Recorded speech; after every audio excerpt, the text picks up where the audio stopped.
Hi, my name is Arnesen. I'm a clinical psychologist and senior advisor working in Tromsø at the Department of Child and Adolescent Mental Health at the University Hospital of Northern Norway.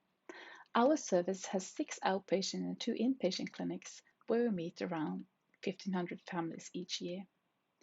We first started working with Anne York in early 2018, and although implementation of CAPA is not full scale yet, we do offer choice appointments at the outpatient clinics.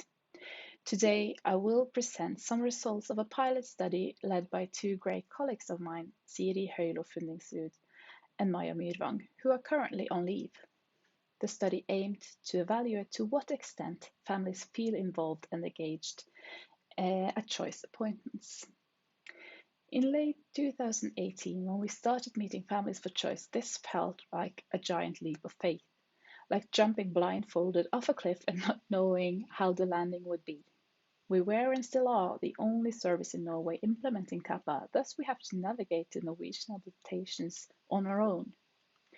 We quickly realized the benefits for families to be seen shortly after referral instead of long waits, but the shift for clinicians and management was significant, and we were not sure that our transition into CAPA had fulfilled the purpose of the choice philosophy, where families are acknowledged and feel at the center of the service right from the start. The study was conducted at 2 of the 6 outpatient clinics, 1 city and 1 rural, in October 2021. A total of 13 choice therapists were offering choice appointments at that time, and during the 4 weeks, 70 families attended a choice appointment. We collected 59 complete questionnaires, leaving an 84% return rate. The participants were evenly distributed between young people and parents.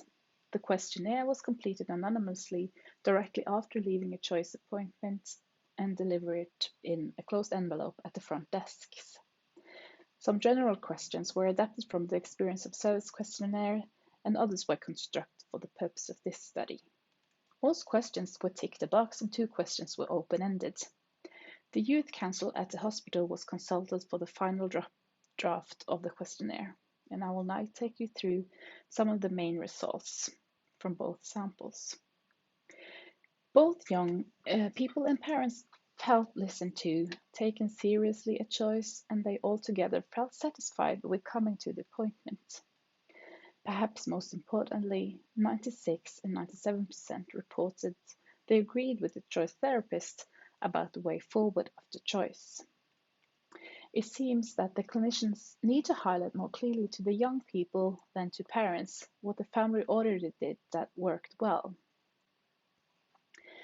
29 of the 59 participants also responded to the first open-ended questions, and we had an even distribution again between young people and parents. The first question, what is the most important thing you take away from the choice appointment, revealed 3 main themes centered around comments on being met in a respectful manner, gaining hope and a sense of trust after the choice appointment. The second question challenged families to suggest improvements in the appointment, asking if things could have been done differently. This question was only answered by 7 participants. Most comments were positive comments, also centered around respect and trust. Actually, we only had 2 direct suggestions for things to be different, and these centered around more time alone for parents to talk to the therapist without the young person being present. In sum, the pilot study results have ensured us that the transition to choice appointments at our outpatient clinics landed well with families we meet, and we are now more confident that choice therapists are trained and deliver choice appointments as intended. It's been especially helpful to systematically track families' feedback when evaluating our own work. We now feel afloat and supported by the additional CAPA components, and the results of this pilot study has been encouraging for us in our continued CAPA implementation. Thank you for listening in on this quick talk, and all the best hopes for the rest of the conference.